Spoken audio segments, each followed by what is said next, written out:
Mesdames, Messieurs, bonsoir. Bienvenue à Grand-Bassam, à quelques encablures de la capitale économique ivoirienne, Abidjan, pour ceux qui nous suivent depuis l'étranger. Ce soir, nous sommes à Vitib Academy, où est logé Vitib SA, l'entreprise de promotion et d'exploitation de la zone franche de Grand-Bassam, appelée également le parc technologique Mahatma Gandhi. On se rappelle que c'est le 15 mars 2007 que son Excellence, Monsieur le Président de la République, Laurent Gbagbo, a posé la première pierre de cette zone franche. Et depuis cette date, beaucoup de choses se sont passées, beaucoup d'eau a coulé sous les ponts, notamment un changement à la tête du Vitib, le village des technologies de l'information et de la biotechnologie. Mais aussi, depuis cette date, on va dire, on ne voit rien de ce qui est censé être cette zone franche dont on parle tant. Alors, ce soir, nous sommes avec le directeur général Demba Traoré, nommé par le conseil d'administration en avril 2009, pour essayer de mieux comprendre tout ça. Bonsoir, monsieur le directeur général. Bonsoir, Awa, et bienvenue dans notre village numérique. Merci, monsieur le directeur général. Avec moi ce soir, pour vous interroger, deux confrères, Alla Kani, du quotidien Fraternité Matin. Bonsoir, Alla. Bonsoir. Et puis Ignace Thibault, de Fréquence 2. Radio Côte d'Ivoire. Radio Côte d'Ivoire. Bonsoir à toi, Ignace. Oui, merci d'être là. Bonsoir. Et pour être complet, je vais ajouter qu'on pourra ce soir, au cours de cette émission, nous joindre depuis l'étranger pour poser des questions au directeur général qui se fera un plaisir d'y répondre. Alors, avant d'entrer dans le vif du sujet, mesdames et messieurs les téléspectateurs, on va faire un exercice de terminologie avec le directeur général pour remettre toutes les choses en place, parce que il y a un moment que la zone franche n'avait pas communiqué, et nous allons donc faire l'état des lieux aujourd'hui, et puis nous allons parler également du bilan de l'année, parce que ça va faire un an que Demba Traoré a été mis à la tête de la zone franche. On va voir ce qu'il a fait, et puis on va parler des perspectives des grands chantiers, les chantiers dont il compte s'occuper, pour que finalement nous voyions cette zone franche avec les yeux de ceux qui ne savent pas. Voilà. Alors, exercice de terminologie. Monsieur le directeur général, Vitib, zone franche, ZBTIC, tout ce langage un peu barbare, hein, entre griffes, ça veut dire quoi exactement? Vitib, c'est village des technologies de l'information et de la biotechnologie. Ça, c'est ce qu'on a lu. Voilà. Et en général, le I après le V, les gens ont tendance à en faire international. Non, c'est toujours pour village. Village des technologies de l'information et de la biotechnologie, qui est en fait une entreprise de promotion et d'exploitation de la zone franche. Et la dénomination de la zone franche, c'est la ZBTIC, qui est la zone franche de biotechnologie, de l'information et aussi de la communication. Quel est le rapport entre la ZBTIC, qui est en même temps aussi le parc Mahatma Gandhi, c'est le lieu de le dire, c'est-à-dire on a ZBTIC, mais ce parc a été baptisé après l'Indien Mahatma Gandhi, et Vitib, qui est une entreprise privée, est en charge de l'exploitation, de la promotion de la zone franche. Et le rapport entre Vitib et la ZBTIC, ce serait un peu le rapport qu'il y a entre l'aéroport d'Abidjan et une autre entreprise à laquelle l'État a concédé le droit d'exploitation. Donc la zone franche, propriété de l'État de Côte d'Ivoire, a donc été concédée à Vitib pour exploitation pendant 25 ans. Voilà en fait le rapport et la définition ZBTIC, Vitib, voilà. Alors pour faire simple, donc cette zone franche de Grand-Bassam, là, ce ne sera pas une zone franche pour acheter des voitures moins chères. Absolument. C'est une zone franche spécialisée dans le secteur de l'informatique, des technologies de la communication et de la biotechnologie. Donc ce n'est pas une zone franche un peu comme vous le voyez de façon générale. On a des exemples, hein, Lomé ou Dubaï, qui sont un peu plus ou moins généralisés. Ici, c'est un peu un laboratoire. Si cette expérience marche avec le secteur des technologies de l'information et de la biotechnologie, l'État de Côte d'Ivoire pourra décider de faire une zone franche de coton, par exemple, au nord, ou bien faire une zone franche du café ou du cacao. Mais il faut quand même aussi faire la différence. Ce n'est pas des zones de traitement de produits destinés nécessairement à l'export. Dans notre cas, là, ce qui est produit sur place peut être vendu sur le territoire douanier ivoirien. Quand bien même ce n'est pas vraiment ça l'objectif. Alors les objectifs généraux justement? Il faut savoir que la zone franche a été créée pour surtout réduire la fracture numérique, le transfert des technologies, création d'emplois et puis démocratisation évidemment des technologies de l'information et de la technologie. Mais c'est parti d'un constat. On a constaté que la plupart des pays africains sont des consommateurs de biens numériques et de services numériques. Donc il fallait créer un cadre, non seulement qui allait créer des emplois et tout ça, mais qui allait permettre aux entreprises africaines ou sous-régionales, disons-le, installées dans cette zone franche-là, de produire des biens numériques, c'est-à-dire technologie en informatique, en biotechnologie, et faire face à la consommation intérieure tout en étant compétitif. Et plus tard, exporter ce genre de services-là. Mais pour le faire, il fallait donc créer un cadre juridique, il fallait un espace. Et puis, donc le cadre juridique a été mis en place par la loi 2004, du 30 août 2004, donc qui a voté à l'unanimité des députés à l'Assemblée nationale. Et puis, il y a eu des décrets d'application qui ont fait de Grand Bassam la localisation physique de cette zone franche-là.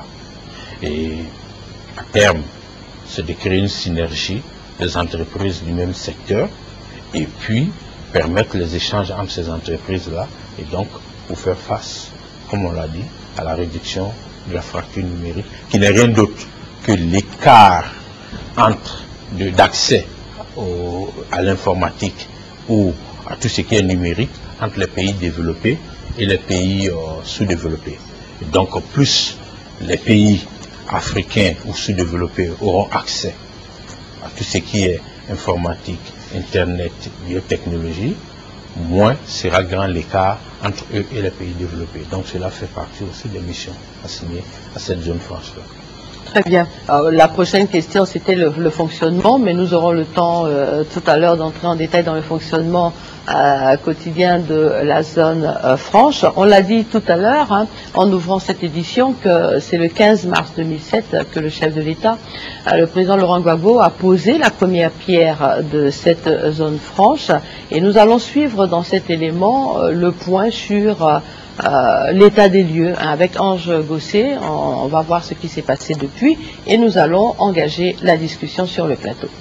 Le projet de réalisation de la zone franche des nouvelles technologies de l'information et de la communication de Grand Bassam a été lancé le 15 mars 2007 par le président Laurent Gbagbo. Cet ambitieux projet devrait contribuer à la diversification de l'économie ivoirienne, à la création d'emplois, 40 000 emplois envisagés, au renforcement de la formation et à l'approfondissement de la recherche. La zone franche de Côte d'Ivoire est également un avantage pour toute la sous-région dans son défi de réduire la fracture numérique préjudiciable aux pays africains dans leur développement. Un autre aspect qui confère à la zone franche de Grand Bassam sa dimension d'intégration économique, le financement de la première phase des travaux.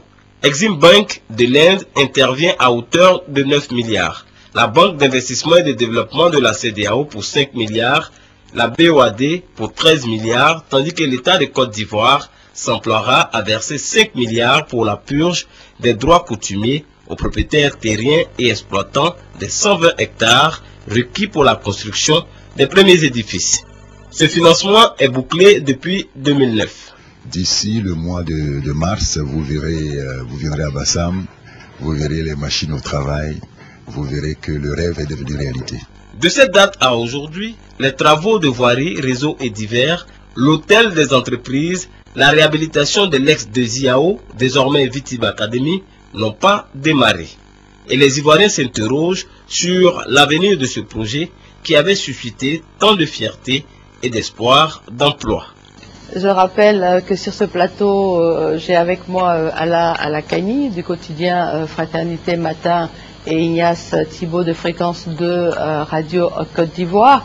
Mais avant de leur donner la parole pour réagir par rapport à l'élément sur l'état des lieux, je vous ai dit tout à l'heure qu'on pourrait nous appeler de l'étranger et nous avons un appel de Washington. Là-bas, quelqu'un voudrait poser une question sur la zone franche au directeur général.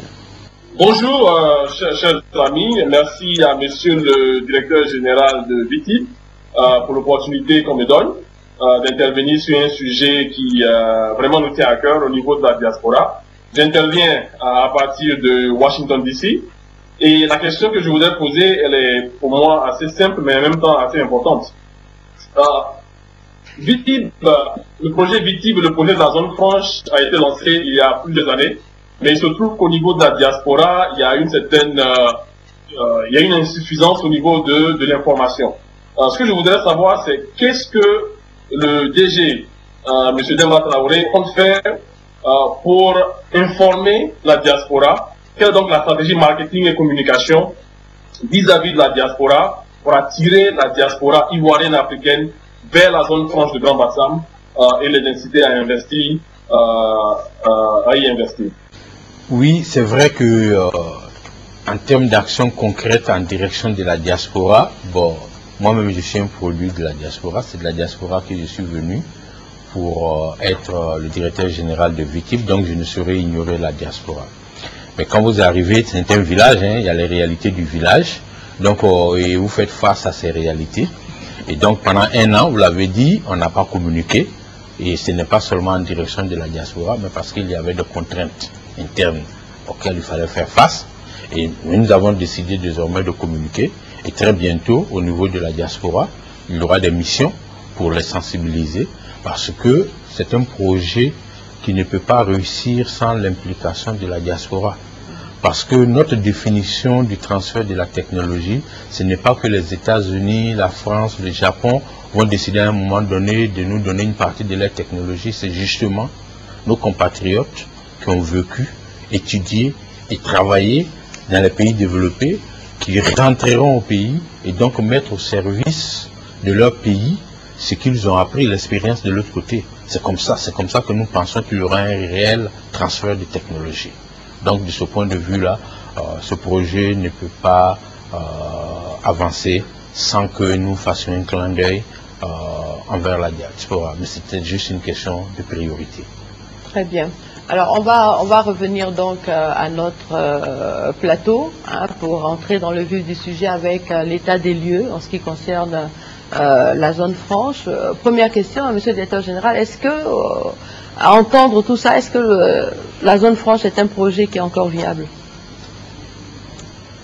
Évidemment, la zone franche est un projet qui est viable. Et on a fait tout à l'heure la différence entre la zone franche et la société, l'entreprise de promotion et d'exploitation qui est VITIB. Il ne faut pas oublier. Vous savez, pour prendre le cas des autres modèles de concession, le réseau électrique de Côte d'Ivoire a été concédé à une entreprise. Cette entreprise peut avoir des problèmes internes, mais ça ne veut pas dire que le réseau, l'infrastructure qui est là a des problèmes. Ça peut être aussi que l'entreprise se porte bien, mais que le réseau a des problèmes, et ainsi de suite. Dans notre cas, la zone franche se porte très très bien, parce que la zone franche de Côte d'Ivoire a pu mobiliser 28 milliards de francs CFA, à peu près 60 millions de dollars.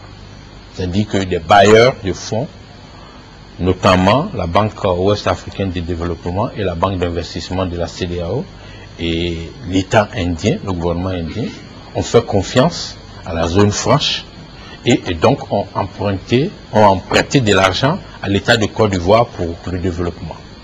Maintenant, l'État de Côte d'Ivoire a concédé l'exploitation et la maîtrise d'ouvrage de la zone franche ou du développement de la zone franche à une entreprise qui est VITIB, qui a eu un capital, il faut le dire au passage, de 3 milliards. Et le projet ne démarre pas. Il y a évidemment des problèmes de fonds qui doivent être au préalable résolus. Et on va en parler. À la CANI. Oui, mais moi, je voudrais tout de suite poser une question sur ces problèmes de fonds, parce qu'on parle de financement. L'élément dit que rien n'a encore démarré, et en même temps, l'élément qui est passé dit aussi que 28 milliards ont été... Voilà. Et alors, qu'est-ce qui vous empêche d'utiliser cet argent? Il y a à tous les prêts des conditionnalités de décaissement, mais encore que nous, on n'a pas ce problème de conditionnalité. Il faut savoir, comme je l'ai dit tout à l'heure, qu'il y a 28 milliards, 18 milliards BOAD, BIDC, fait à l'État de Côte d'Ivoire, 10 milliards prêts indiens fait aussi à l'État de Côte d'Ivoire, mais ce qu'il faut retenir, parce qu'on dit le projet n'a pas commencé, ça ce n'est pas exact, le projet il a commencé, parce que, vous l'avez dit au départ, il y a 60 hectares, viabilisés et bâtis, dont nous avons hérité, enfin que nous louons avec la CIR, qui est l'ex-IAO, que nous exploitons comme zone zététique pilote. Et à ce niveau-là, le projet, depuis un an, nous avons réorienté le projet en attendant la mise en valeur de 600 ou 700 hectares que nous avons en face, en attendant la mise en place des VRD et tous ces différents éléments, nous avons dit, ailleurs nous avons vu des parcs technologiques qui sont bâtis sur moins de 30 hectares, ici nous en avons 60. Pourquoi donc ne pas l'utiliser? Et c'est ce que nous avons commencé à faire, et j'avoue que les résultats sont surprenants. D'accord, on va en parler tout à l'heure. Inès Thibault. Alors, dans un souci certainement de permettre aux Ivoiriens d'être rassurés sur l'initiative du ZEPTI, que vous avez dit que ça allait bien, alors qu'apparemment, quand on se réfère un peu aux aspirations des Ivoiriens, ils se disent qu'on ne sait vraiment pas où on va avec le VTI. On nous a promis voir ici en Côte d'Ivoire un parc technologique qui allait permettre à la Côte d'Ivoire d'être un pôle économique dans la sous-région, et puis peut-être mettre le pays sur la route du développement, à l'instar des pays d'Asie. Mais alors, on n'a pas compris véritablement pourquoi est-ce que depuis la création jusqu'à aujourd'hui, il n'y a pas de bâtisse, il n'y a pas de maisons qui puissent permettre réellement aux Ivoiriens d'être rassurés que la zone franche va constituer un parc d'attraction important. Tout a été une question d'orientation dès le départ. Si on a fait comprendre aux Ivoiriens que la zone franche aura démarré que lorsqu'on aura viabilisé 120 hectares en bordure de lagune avec des bâtiments ultra-modernes, cela, ce n'est pas nécessairement les caractéristiques d'une zone franche. C'est vrai qu'il faut que vous ayez des installations. Mais j'ai dit, nous avons déjà cela. Et ce n'est pas à négliger. J'ai visité le projet de Technopole de Dakar. Ils n'ont pas plus d'espace que laquelle l'IAO. Ce que vous voyez. Ce qui il y avait à faire, c'est, dans un premier temps, utiliser ce site qui est disponible, qui a l'énergie, parce qu'on parle de perte technologique, on parle de hub technologique. Si vous ne pouvez pas garantir l'énergie aux opérateurs techniques, vous ne pouvez pas leur donner le haut débit. Parce que vous voyez, vous n'avez pas les ressources humaines qualifiées. C'est un élément très important aussi qu'on oublie. Parce qu'il faut le savoir, une zone franche, n'importe quel président peut décréter une zone franche en 24 heures. Mais ce que n'importe quel président ne peut pas faire, c'est d'avoir des ressources humaines disponibles dans son pays en 24 heures. C'est d'avoir des infrastructures routières, énergétiques en 24 heures. Et nous avons hérité, dans notre pays, nous avons déjà les hommes qui sont bien formés, et ça c'est depuis les grandes écoles de Yamoussoukro. Okay? Nous avons, bon, le délestage c'était circonstanciel, nous avons l'énergie, mais aussi en Grand Bassam ici, nous avons un groupe qui génère 1 mégawatt, donc on était plus ou moins immunisés contre le délestage, et nous avons des bâtiments. Et donc, on s'est dit, soit on attend la viabilisation, et même dans son planning, il allait prendre 4 ans pour la première phase, pour finir et construire le siège de la zone de victimes, et puis les opérateurs qui prendraient peut-être entre 5 et 6 ans encore, Donc à peu près 10 ans pour avoir un parc construit, avant que le projet ne commence, qu'on se met au travail sur ce site qui est ici. Et c'est ce que nous avons fait, on a donc orienté. Ça c'était une première orientation. Une autre des options était d'attirer les multinationales. Ayant travaillé pour des multinationales, j'ai appris à comprendre un peu leur logique aussi. Ces multinationales ne viendraient pas s'installer ici si leurs partenaires dans ces pays-là ne font pas des recommandations ou ne donnent pas des chiffres d'affaires qui motivent leur installation. Donc nous avons dit, au lieu de passer toute l'énergie à vouloir attirer des multinationales qui peut-être ne viendraient jamais, il fallait d'abord attirer les entreprises ou les représentants ou les partenaires de ces multinationales-là dans la zone franche pilote que nous avons, apprendre de nos erreurs, et de fait, ces multinationales viendraient. Et ça n'a pas manqué. Nous avons agréé un partenaire d'une multinationale, et puis 3 mois après, nous avons signé un partenariat avec cette multinationale-là, qui a fait par exemple de notre zone franche le premier centre certifié de HP pour l'Afrique au sud du Sahara. Mais parce que déjà, HP, il y a eu des démarches certainement avec eux, mais quand un de leurs partenaires, Gold, nous a fait confiance, tout de suite, les négociations sont allées vite. Et c'est un peu cette nouvelle orientation que nous voulons donner au projet, pour dire que ce projet, il a bel et bien commencé. La zone franche, là, elle s'adresse à qui exactement?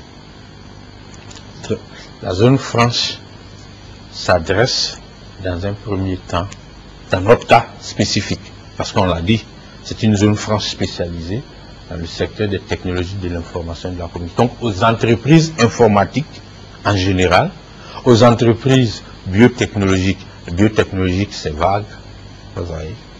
Lorsque vous décidez de mettre la science ou la technologie au service de la biologie, vous êtes dans le secteur de la biotechnologie.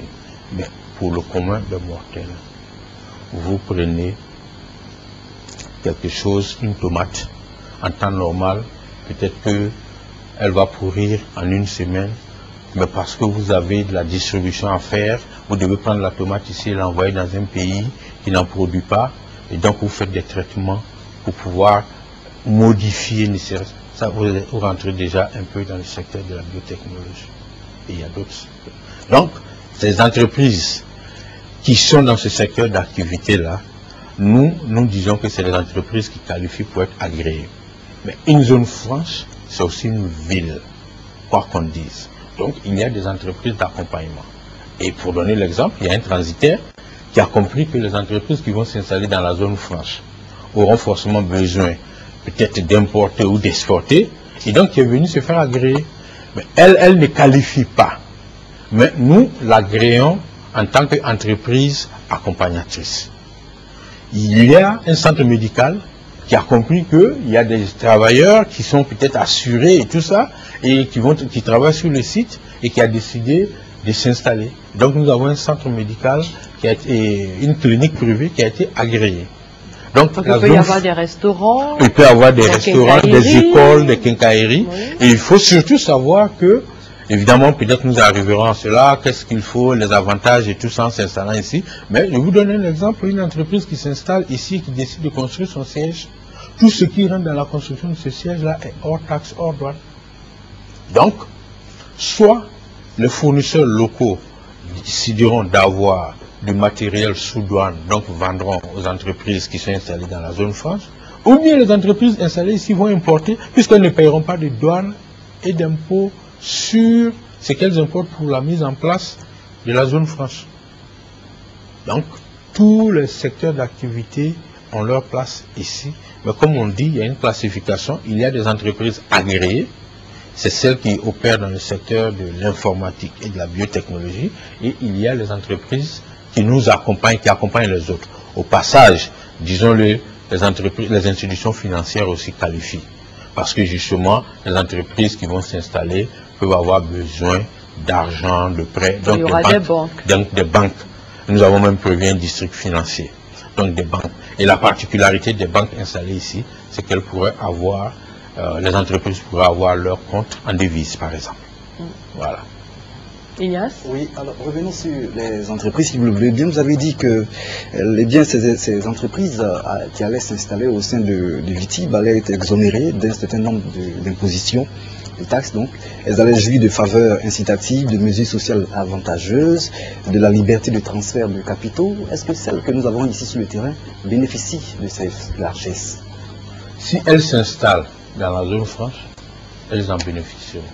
Et c'est pour ça que je ne comprends pas celles qui hésitent, mais je préfère être sur le côté positif. En un an, nous avons agréé 20 entreprises, 15 d'entre elles ont signé leur contrat de bail et se sont soit installées, soit sont en cours d'installation. Donc ça veut dire qu'il y avait aussi une question d'orientation. Peut-être qu'elles n'ont pas été sensibilisées, peut-être qu'elles n'ont pas été ciblées. Mais en tout cas, lorsque nous les avons ciblées, en un an, les résultats, comme je le dis, sont surprenants. Sur 20 entreprises que nous avons agréées, 15 ont signé un contrat de bail et ont commencé déjà à profiter du régime des zones franches. Vous êtes arrivé donc depuis un an et avec cette réorientation, est-ce que cela n'a pas désorganisé l'activité en plein régime de ces entreprises? Non, parce qu'il y a des dispositions transitoires que nous prenons en compte. Toute loi, d'ailleurs, la loi des zones franches a des dispositions transitoires qui permettent à certaines de ces entreprises-là que nous ne pouvons pas accommoder. Il y a par exemple une qui devait faire un call center d'environ 300 personnes. Nous n'avons pas un local pour l'accommoder. Son siège est ici, mais l'entreprise opère à partir d'Abidjan.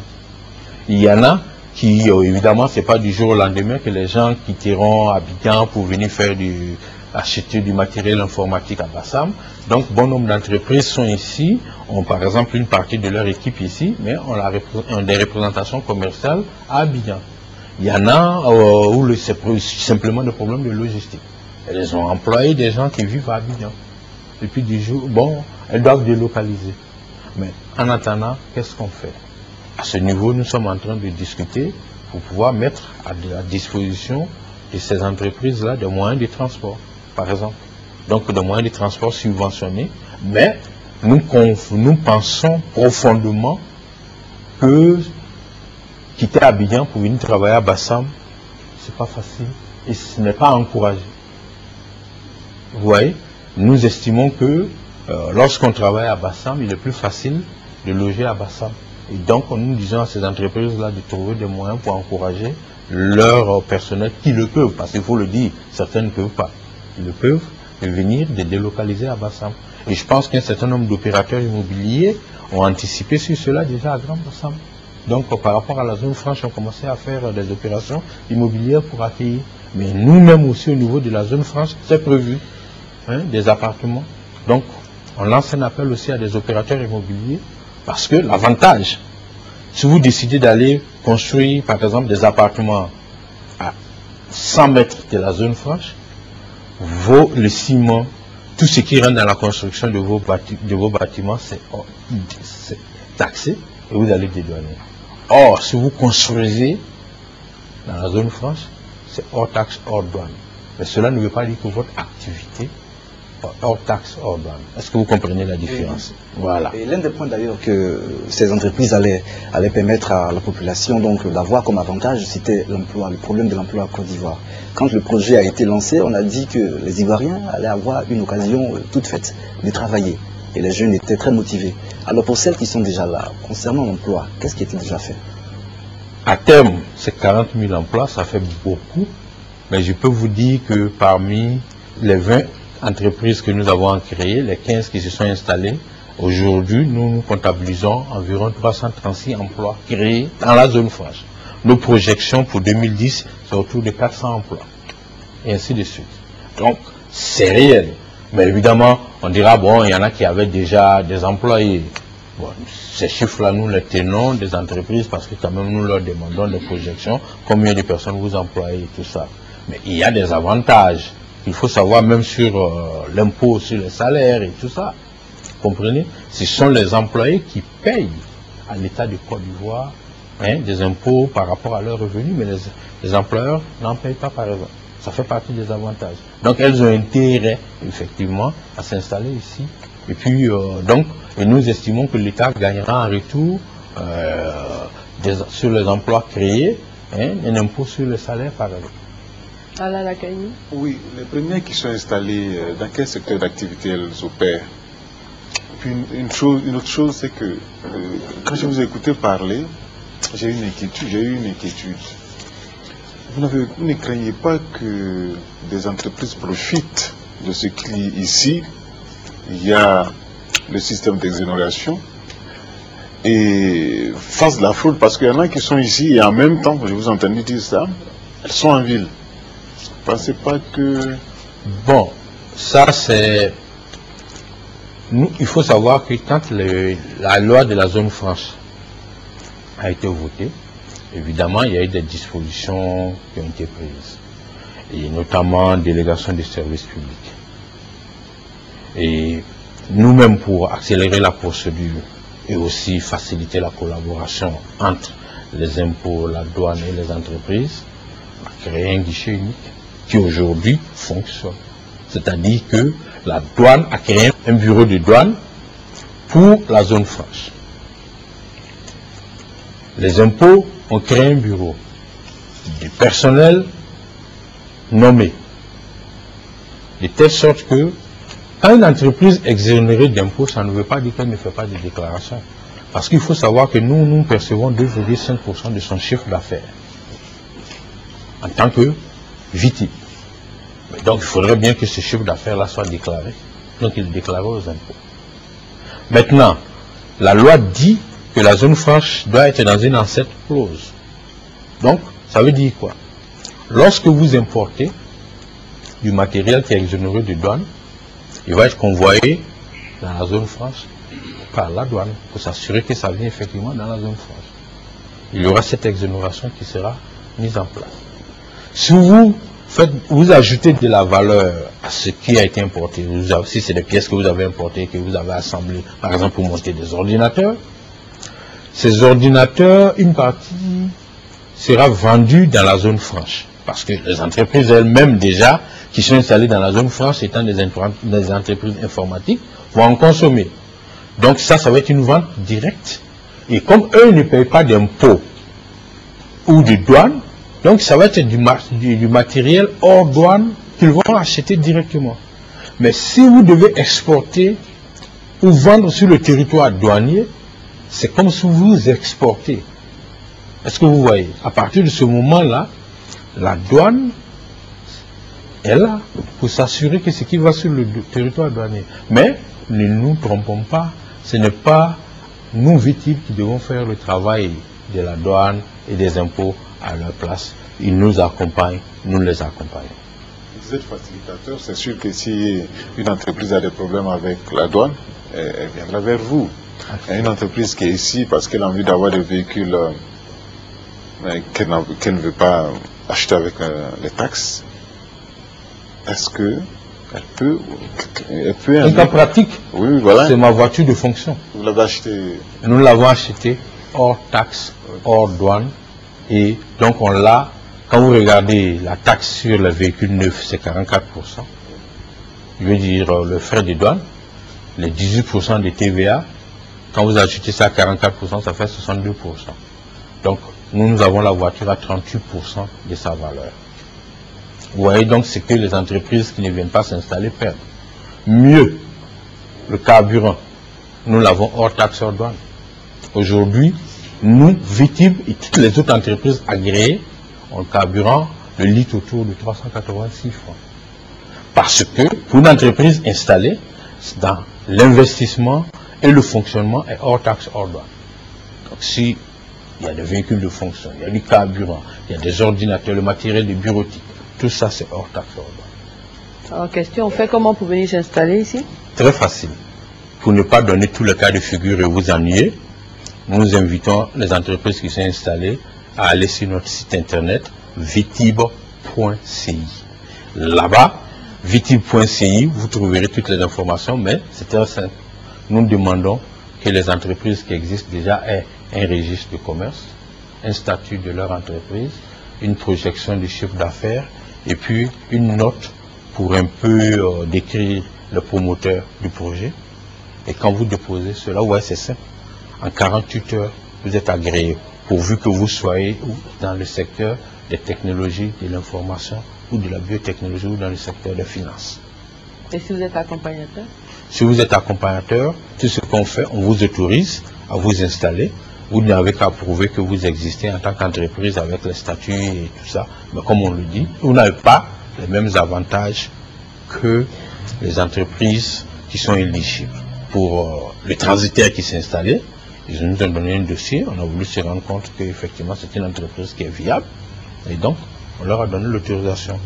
La clinique qui est venue, c'était la même chose. Ils nous ont présenté un plan d'affaires, donc il nous a accrochés, on les a autorisés. Demain, ça peut être quelqu'un qui vient faire une demande pour créer une école, par exemple. Ça peut être une école, une maternelle, parce qu'il y aura du personnel.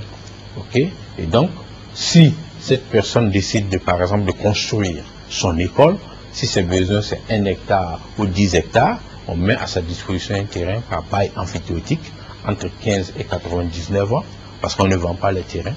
Et puis, tout ce qui rentre dans la construction de cette école-là, comme ça contribue à la mise en valeur de la ZVTIC, c'est hors taxe, hors douane. Maintenant qu'elle crée l'école, que les enfants viennent s'inscrire, si cette entreprise fait des profits, ces profits-là sont taxés, parce que ce n'est pas une entreprise éligible. Voilà un peu la différence.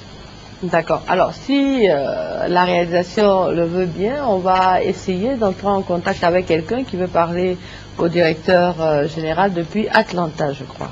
Merci de m'avoir donné l'opportunité d'intervenir depuis Atlanta. Ma question elle est simple. Ce serait de savoir qu'est-ce qui différencie la zone franche ivoirienne des autres zones franches, à l'occurrence sénégalaise, ghanéenne et tunisienne. Et concernant aussi le prêt, l'aide à l'obtention de prêts des entreprises de la diaspora ivoirienne qui veulent s'installer à la zone franche. Est-ce que la zone franche a une politique d'appui d'obtention de prêts? Très belle question. Première question, la différence. La différence. On a entendu dire qu'il y a une zone franche au Sénégal. En fait, elle envoie. Et quand nous avons visité, nous avons vu que c'est seul l'opérateur télécom qui a mis 4 bâtiments en place. Donc, pour nous, c'est encore loin d'une zone franche.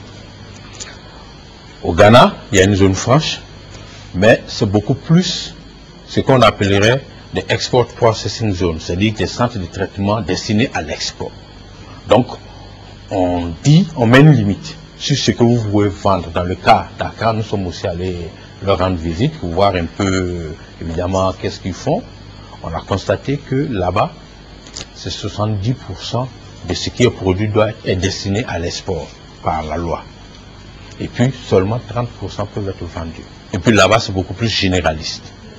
Notre particularité ici, c'est que, comme nous avons dit, c'est restreint au secteur des technologies de l'information et de la biotechnologie, mais l'avantage que nous avons par rapport au Ghana ou au Sénégal, comme je l'ai dit plus tôt, c'est la disponibilité des ressources humaines, ce sont les infrastructures, c'est la maîtrise de l'énergie. On m'a même posé à l'époque la question, pourquoi vous voulez qu'une entreprise, par exemple, vienne s'installer dans la zone franche des Grands Bassam et puis pas, par exemple, à Accra. Je dis, voilà, il y a les infrastructures que nous avons, il y a les ressources humaines. Évidemment, si c'est une entreprise qui vient d'un pays anglophone, le Ghana devrait normalement avoir un avantage, mais nous ici, nous sommes bilingues, dans notre zone franche. Nous sommes bilingues, donc l'anglais n'est pas un handicap dans notre zone franche ici. Alors, deuxième question d'Atlanta, les prêts pour la diaspora. Bon, il faut le dire, ça ce n'est pas normalement du ressort de VITIB de la zone franche. C'est pour ça que nous facilitons et les entreprises financières ont été autorisées et sont acceptées comme entreprises qui qualifient. Pour que justement lorsque vous avez un projet et que vous voulez vous installer et que vous êtes installé dans la zone franche ici, ces entreprises-là puissent vous faire des prêts. Mais nous, à notre même niveau, ce qui a été prévu, c'est beaucoup plus l'incubation. C'est-à-dire que vous avez un projet qui est très intéressant. Donc au niveau de VITIB, on vous dit, bon, le plus difficile généralement pour les initiateurs, c'est les loyers, l'électricité, l'eau, tout ce qu'il faut pour leur fonctionnement. Donc si vous avez un bon projet, nous on peut décider de mettre à votre disposition tout ce qui est locaux et vous faire même encadrer par des hommes d'affaires outillés pour permettre de faire démarrer votre activité et vous aider à écrire un plan d'affaires et rechercher le financement. Mais nous ne sommes pas une banque. Très bien, en tout cas c'est clair. Alors messieurs, sur ce plateau, hein, parlant de l'état des lieux de la zone franche, il y a le chapitre très important de la purge des droits coutumiers. Et à ce niveau-là, on va regarder Ange Gosset encore. Il a fait un reportage où les gens ne sont pas très contents. Encore le 22 février 2008, avec l'État de Côte d'Ivoire, et ce protocole d'accord disait entre autres que la purge des droits coutumiers devait être terminée en septembre 2009. Nous sommes au mois de mai 2010 et sur 3,417 milliards, nous avons reçu que 700 millions, difficilement d'ailleurs, ce qui représente que 20% du montant que nous aurions dû recevoir depuis septembre 2009. C'est dû au blocage principalement de monsieur le préfet du département, président de la commission, de certaines autorités politiques et certaines autorités coutumières. On veut l'application pure et simple du protocole d'accord. L'application pure et simple du protocole d'accord. Signé, qui a été entériné par un arrêté interministériel, signé du ministre de l'économie et des finances, et qui est passé par la suite dans le journal officiel. Tant que nous n'avons pas l'appurement entier de l'appui des droits coutumiers et des planteurs également, puisque le document des planteurs n'est même pas au budget. Il y a une autre parenthèse sur les planteurs qui fait 223 millions. C'est perdu quelque part. C'est même pas au budget pour dire qu'on va commencer à exécuter. Donc il y a un blocage et les travaux ne pourront pas commencer. Nous n'envisageons pas une procédure judiciaire. Nous estimons que l'État a pris des engagements. L'État doit payer pour les terres qui ont été mises à sa disposition. Mais si l'État ne paye pas, nous concluons que l'État renonce à ses engagements et renonce à ses terres. Si d'aventure on doit parler de procédure judiciaire, c'est tout simplement de demander au tribunal de constater que l'État a renoncé à prendre les terres et nous rentrons en possession, nous reprenons nos terres pour en faire ce que nous voulons. Monsieur, c'est assez chaud, hein. On est même au stade des menaces, mais est-ce qu'on est vraiment rendu à ce stade-là où vous seriez prêt à rendre les terres là? Non, parce qu'en fait, ils ont été clairs eux-mêmes, l'État a pris des engagements. Il faut même savoir que la purge des droits fait partie des conditionnalités des décaissements. Mais je pense que c'est beaucoup plus un problème entre les ayants droit. Bon, il y a des voies plus autorisées pour la question. Nous, en tout cas, à Vitib, on n'est pas directement concernés par la question. Je pense qu'il y a le préfet du Grand Bassam qui est en charge de ces questions. Mais ce que nous savons, l'État n'a jamais dit qu'il ne paierait pas cela, mais c'est peut-être qui doit recevoir quoi et comment. Mais je pense que c'est à ce niveau-là que la situation, il y a problème. Mais il faut l'avouer que nous, on avance. Parce que comme je vous l'ai dit, nous avons hérité de 60 hectares, dont 30 bâtis et viabilisés, que nous, qui n'a rien à envier d'ailleurs au campus des grandes entreprises, des multinationales que nous avons vues aux États-Unis. Et ça vous suffirait pour donc pour l'instant, en tout cas, je peux vous dire que pour les 5 années à venir, normalement, nous avons un site qui est exploitable entièrement pour la mise en place du parc technologique. D'accord. Alors, avant de continuer, parce qu'on va comprendre ce soir l'histoire de ces droits coutumiers là. Alors, on va écouter le préfet, le préfet qui a été mis en cause dans l'élément qui est passé tout à l'heure. On va écouter le préfet. Effectivement, on peut m'accuser et je l'accepte puisque nous, quand c'est bon pour vous, vous m'applaudissez. Quand ce n'est pas votre avantage, vous m'accusez. Donc, je n'en ai aucune inquiétude. Tout simplement. Il s'agissait de 3,417,500,000 francs pour les familles propriétaires terriennes et de 243 millions plutôt, des propriétaires des bâtis et des exploitants agricoles. Voilà. On devait les payer. Mais dans le cours du processus, il y a eu, au niveau du collectif, il y a eu des problèmes de représentation. Certaines familles avaient récusé les 10 représentants au sein des collectifs. Avec donc cette situation, président de la commission que nous sommes et préfet du département, nous ne pouvons pas permettre que ce genre de pagaille continue de sévir. Donc nous avions tout simplement demandé qu'on attende, qu'on puisse clarifier tout ça. On vient d'entendre le préfet. Est-ce que justement tous ces palabres, vraiment à l'africaine, là, tous ces palabres-là ne vous retardent pas? Vous dites que vous avancez, mais on ne voit toujours pas de machines sur les terres qui ont été cédées. Vous n'avez pas besoin de ça ou c'est pas important? Évidemment, c'est important parce qu'il y a 18 milliards mobilisés pour ça. Et comme je vous l'ai dit, 10 autres milliards qui s'ajoutent à ça et dont une partie va servir sur ce pacte. Donc on ne peut pas dire que ce n'est pas important. Mais, qu'est-ce que nous faisons? Nous disons, en attendant que ces palabres entre ayants droit finissent, vous avez vu, nous ne sommes pas concernés, nous n'avons été cités nullement par l'une ou l'autre des parties. Il faut que nous avancions. Nous avons 60 hectares de disponibles qui peut servir et ailleurs, que ce soit en Inde ou au Maroc ou en Tunisie, ils n'ont pas toujours plus que cet espace-là pour faire de parcs technologiques. Ici, peut-être, on a voulu être plus ambitieux en disant 720 hectares de terrain, il faut le dire, dont 500 sont sur une île. Donc il faudra faire un pont pour accéder à l'île. Mais en attendant cela, qu'est-ce que nous faisons? Est-ce qu'on attend que les gradeurs arrivent, qu'on fasse les VRD, que nous-mêmes on construise notre siège, parce que c'est ça qui est prévu dans les 30 milliards. Il n'y a rien d'autre. C'est la viabilisation de 120 hectares pour les voiries réseaux divers et la construction du siège de Vitib avec quelques bureaux en annexe.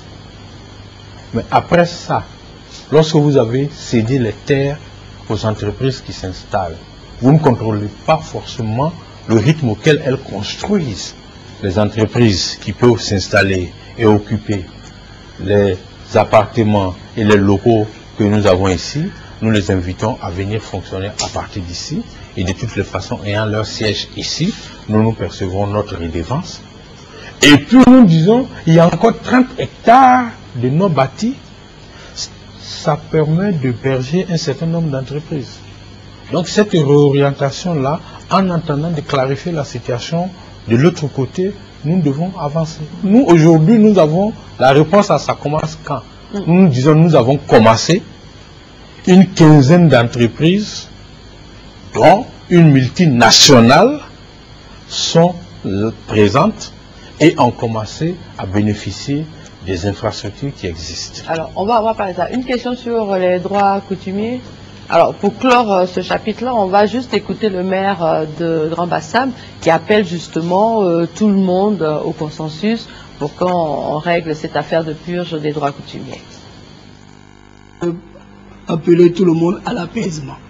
Donc l'État n'a qu'à faire ce qu'il doit faire rapidement et que les familles, s'il y a des problèmes, et il y en a, règlent leurs problèmes en interne et pour que tout le monde, comme on a fait pour remettre cette zone au président, que les familles accompagnent tous ce projet-là pour qu'il soit réalisé dans les meilleures conditions. Il faut lui donner le maximum de chance, c'est pas seulement les prières, mais c'est tout ça ça fait l'environnement du projet. Et au bout, c'est évidemment le département qui va gagner, mais ce sera surtout la Côte d'Ivoire qui va gagner. Voilà, des propos sages du maire de Grand Bassam qui appelle tout le monde à l'apaisement. Alain Lakani. Oui, monsieur le directeur dit que les 60 hectares suffisent pour l'instant. Est-ce qu'aujourd'hui, vous pouvez encore accueillir des entreprises ici? Parce que ce que je crois savoir, c'est que vous ne pouvez pas aménager les 30 hectares non bâtis. Parce que on ne vous a pas vendu. Oui. Là, vous êtes en location. Nous sommes en location. Et vous avez plein d'argent. Les 28 milliards là. Voilà. Bon. Ouais, des gens, vous avez beaucoup d'argent dans une banque ou quelque part. Et puis vous jouez à faire pitié. Vous êtes là, vous êtes en location ici. Et puis bon, vous ne pouvez rien faire. Nous avons 28 milliards mis à disposition par les banques. Ça ne veut pas dire que c'est dans nos comptes. Soyons clairs. C'est disponible pour que nous puissions les utiliser. L'espace disponible pour répondre à sa question, nous le cédons aux entreprises qui en font la demande. Aujourd'hui, il ne nous en reste pas beaucoup. Maintenant, l'autre aspect, c'est les 30 hectares non bâtis. Comme nous sommes locataires d'un de nos actionnaires, c'est-à-dire nous louons cela à la CIR, mais la CIR, l'État y est quand même. Donc nous pensons que par un mécanisme, on doit pouvoir mettre l'IAO à la disposition ou lever les verrous qui nous permettent, parce que la CIR a exploité ce site-là pendant une vingtaine d'années, n'a pas exploité ce site. Si la demande se fait, que nous ayons l'autorisation de pouvoir bâtir ces 30 hectares, par exemple, pour les entreprises qui n'auront pas besoin forcément de 10 hectares pour construire leur siège. On peut les céder par 1 hectare ici, 2 hectares là, 5 hectares ici, et vous verrez déjà que ce site-là en lui-même là sera suffisamment, et qui est déjà viabilisé, va nous permettre de faire un bond. Et puis, de l'autre côté, en attendant que le chantier, parce que moi je suis convaincu que les partis en présence pour l'autre site vont s'entendre, il y va de l'intérêt des enfants de la région de Grand Bassam, parce que vous comprenez, quand les emplois se créent ici, très souvent les entreprises recruteront d'abord ceux qui vivent ici, dans cette région. Et donc il y va des intérêts des populations de Grand Bassam et aussi de l'intérêt de la Côte d'Ivoire, et que les gens arriveront. Mais en attendant, nous allons aussi engager des procédures pour pouvoir voir dans quelle mesure on peut continuer à exploiter ce site-là entièrement. Alors, vous n'êtes pas propriété de l'État, et pourtant c'est l'État qui vous subventionne. L'État n'a que 5% dans votre capital, c'est l'État qui vous prend en charge. Mais ce n'est pas nouveau. Il y a d'autres entreprises privées. Par exemple, l'Université internationale de Grand Bassam est une entreprise privée, mais qui a plus de subventions de l'État que nous. Parce que l'État peut décider que ce projet est d'intérêt national, mais en attendant que ce projet ne puisse se prendre en compte, je subventionne. C'est ça. Comme on l'a dit, nous exploitons des infrastructures. Elles n'ont pas encore, supposons que l'IAO n'existait pas. Or, il aurait fallu déjà faire la promotion et faire un certain nombre de choses avant. Comment cette structure aurait fonctionné? C'est là que l'État dit, moi je vous fais une subvention, je vous accorde une subvention en attendant que vous puissiez vous prendre en compte. Mais évidemment, cela présente des faiblesses. Parce que vous savez, cette subvention de l'État, elle vient d'où? Du Trésor. Ah voilà, du ministère de l'économie. Heureusement, le directeur général avance. Il nous a parlé depuis le début de cette émission des entreprises, une quinzaine déjà installées ici. Ange Gosset est allé promener sa caméra et il a parlé avec des responsables d'entreprises installées ici.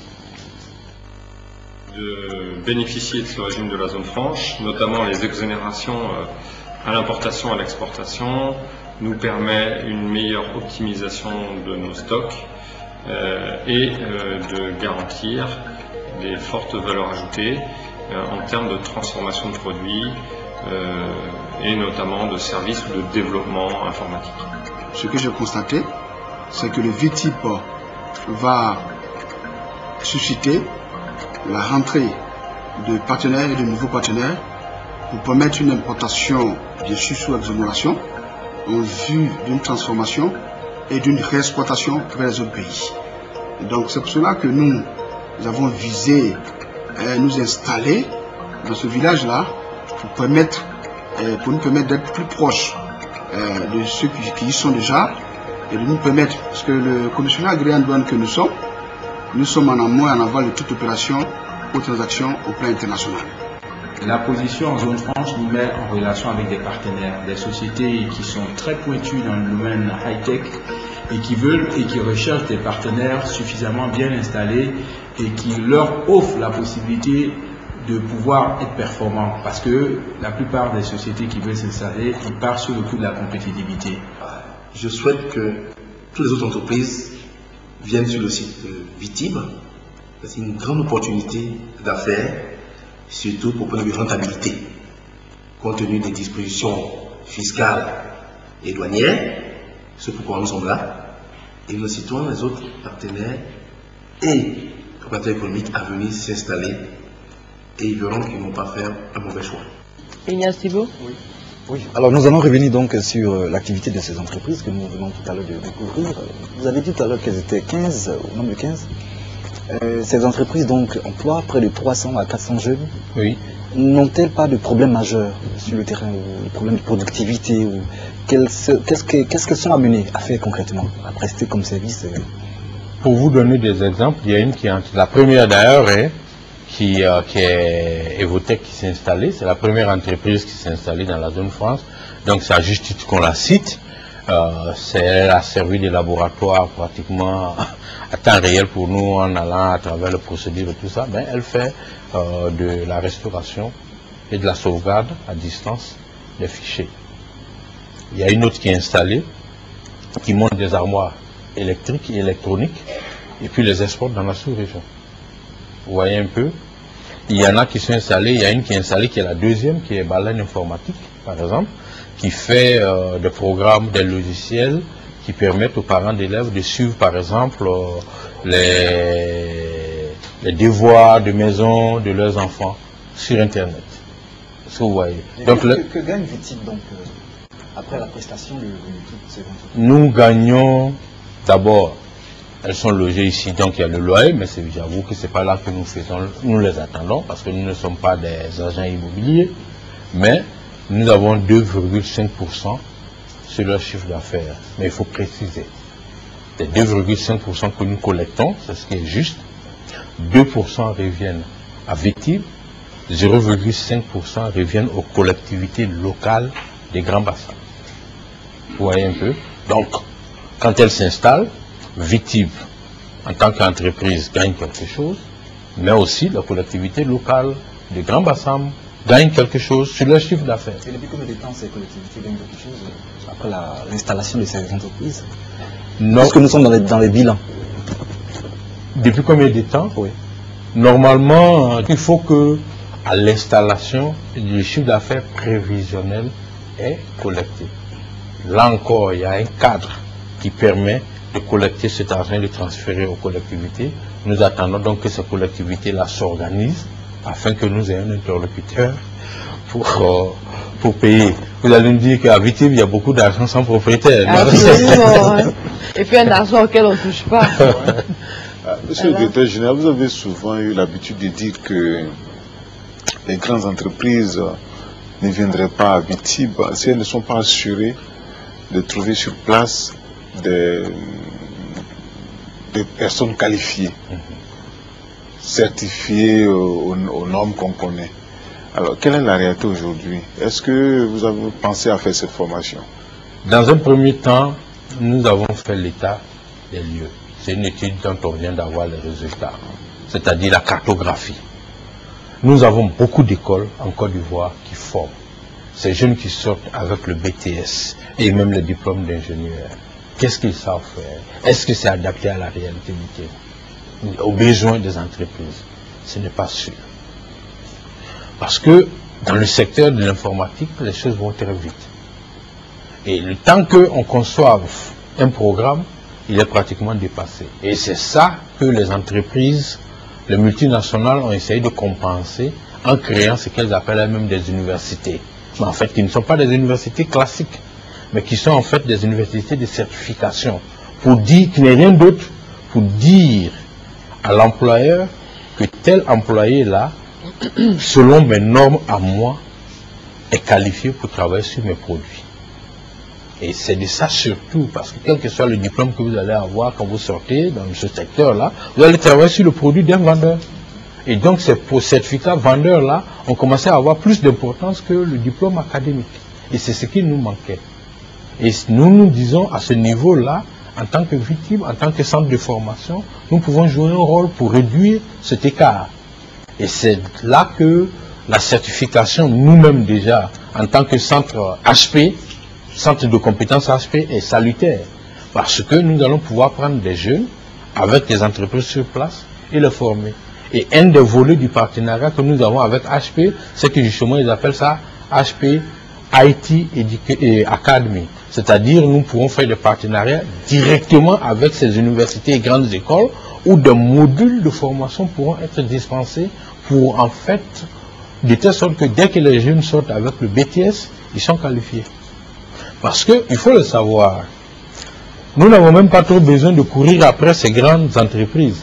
Parce qu'une fois que vous certifiez quelqu'un, dans leur base de données là-bas, ils savent qu'il y a une compétence de plus en Côte d'Ivoire qui s'ajoute. Donc eux-mêmes, quand ils décideront de s'installer en Afrique de l'Ouest par exemple, ils n'iront pas forcément là où il y a des grandes routes et tout ça, mais ils iront là où il y a du personnel d'abord qualifié sur leurs produits pour faire leur travail.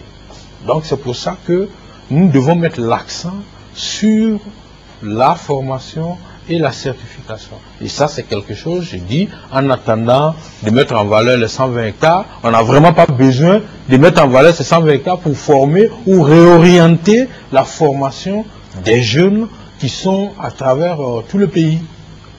Alors, monsieur le directeur général, on a 5 minutes pour conclure cette émission. On l'a compris, il en faudrait plus d'une pour faire le tour de ce qui concerne vraiment cette zone franche. Alors, rapidement, vous vivez des subventions de l'État, on l'a entendu, mais vous faites quoi? Quelles sont les prestations de la zone franche? Vous vivez de quoi? Merci de nous permettre de rebondir. Comme nous l'avons dit, on a hérité d'un centre qui est très réputé pour l'hébergement des séminaires. Ben, vous savez, quand on a besoin d'argent, on ne crache pas sur de l'argent. Donc du coup, nous avons dit, voilà de l'argent entre guillemets facile, l'hébergement des séminaires. Comme notre corps de métier, c'est l'hébergement d'entreprises, et les entreprises font des séminaires très souvent, donc nous allons continuer sur cette activité. Donc nous faisons, en plus de l'hébergement des séminaires, l'hébergement d'entreprises, mais nous avons surtout des salles de formation équipées que nous mettons à la disposition des entreprises qui font de la formation. Nous avons un data center. En fait, c'est une salle équipée pour accueillir les serveurs des entreprises. Vous ne voulez pas, par exemple, avoir tous vos serveurs.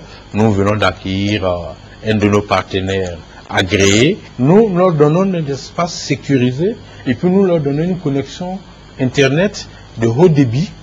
Est-ce que vous voyez un peu? Ils ont besoin d'une redondance pour que cette connexion Internet-là soit disponible. Donc nous avons différentes manières de leur donner accès à l'Internet. Et puis, ils ont besoin que ces serveurs-là soient en ligne 24 heures sur 24. On appelle ça, dans notre jargon, la disponibilité. Et donc, la norme internationale pour la disponibilité, c'est 99,999% du temps. Quand vous traduisez ça, vous savez ce que ça veut dire? Ça veut dire qu'il ne doit pas avoir de coupure d'électricité 5 minutes dans l'année. Donc vous voyez... Donc ça n'allait pas être en Côte d'Ivoire les 2 derniers mois. Mais non, nous y étions et nous avons tenu parce que nous avons un groupe électrogène. Félicitations, monsieur le directeur général. Voilà. Alors, en une phrase, est-ce que vous pouvez me répondre, quand on finit cette émission, quel est votre prochain chantier? Notre prochain chantier, nous avons dit on parle de 28 milliards, il y a 10 milliards par rapport au prêt indien. Donc nous disons que bon nombre de PME qui sont installés ici ou qui sont en Côte d'Ivoire n'ont pas forcément le moyen de faire un certain nombre d'investissements. Donc nous avons dit que nous allons utiliser ce prêt-là une partie des 10 milliards, enfin, pour accroître, pour avoir l'Internet de très haut débit, mettre en place une unité de montage d'ordinateurs, mettre en place un laboratoire biotechnologique. Et ce sont des investissements que nous allons faire qui vont nous permettre de faire un transfert de technologie. Parce que quand vous dites que vous allez réduire la fracture numérique, c'est-à-dire l'accès inégal à l'Internet et aux technologies de l'information entre une partie de la Côte d'Ivoire, ça peut arriver, ou bien entre les pays du Sud et les pays du Nord, si les gens n'ont pas accès aux ordinateurs à moindre coût, comment vous allez réduire cette fracture? Donc c'est pour ça que nous disons qu'une unité de montage d'ordinateurs, et comme ça nous pourrons contribuer par exemple à l'informatisation de toutes les écoles de Côte d'Ivoire. Mais cela aussi, une fois, se discute avec les objectifs des ministres et du gouvernement pour que nous travaillions en synergie pour pouvoir produire des machines pour pouvoir faciliter cela. Nous avons parlé aussi de la mise en place d'un centre audiovisuel, parce qu'il y a beaucoup de producteurs de contenu, mais qui n'ont peut-être pas la possibilité de pouvoir mettre sur satellite leur contenu, créer leur chaîne de télévision. Parce qu'il ne faut pas oublier que les C des TIC, là, c'est communication. Donc les entreprises audiovisuelles de communication qualifient. Donc nous utiliserons une partie du prêt pour mettre en place effectivement un studio moderne, mais aussi des infrastructures de mise en orbite, du contenu de cette télévision. Donc en fait, ça, ce sont les chantiers immédiats, et évidemment la formation. Donc nous équiper davantage, et puis permettre à bon nombre d'entreprises qui n'ont pas les locaux à Abidjan, qui se débrouillent quelquefois dans les hôtels pour faire de la formation, leur dire que nous nous comporterons comme une compagnie aérienne qui a un avion. Et eux, qu'ils se comportent comme des agences de voyage, vendre la place dans notre avion pour pouvoir faire la formation. Voilà en fait nos chantiers immédiats. Très bien, c'est sur cette belle image et surtout sur ces beaux projets-là que nous allons conclure cette émission, non sans avoir laissé 30 secondes au directeur général pour clore cette émission. Je ne saurais clore sans dire merci au personnel de Vitib, aux administrateurs évidemment de la compagnie qui ont compris le bien fondé, mais aux entreprises citoyennes, parce qu'il y en a, sans faire de publicité, qui ont investi plus d'1 million de dollars dans ce projet, pas en termes d'action, mais dons à Vitib pour mettre en place des infrastructures. Donc nous leur disons merci. Et nous disons, et terminons bien sûr en disant merci aux autorités politiques et particulièrement, vous l'avez montré, c'est le président de la République qui a fait la pose de la première pierre. Il a cru en ce projet et s'il n'y avait pas cru, ce projet n'aurait pas eu lieu. Merci aux députés de Côte d'Ivoire qui ont voté, malgré la guerre, à l'unanimité pour que ce projet-là soit. Donc, voilà en fait, et vivement nous pensons que ce projet, ce beau projet, va décoller. Merci Monsieur le Directeur Général, merci à la CANI du quotidien Fraternité Matin, Ignace Thibault de Radio Côte d'Ivoire de m'avoir prêté main forte pour cet entretien. Merci à vous chers téléspectateurs qui nous avez suivis ici en Côte d'Ivoire et ailleurs dans le monde. Restez connectés sur la première chaîne, la chaîne des grands événements. C'est en Côte d'Ivoire. Bonsoir.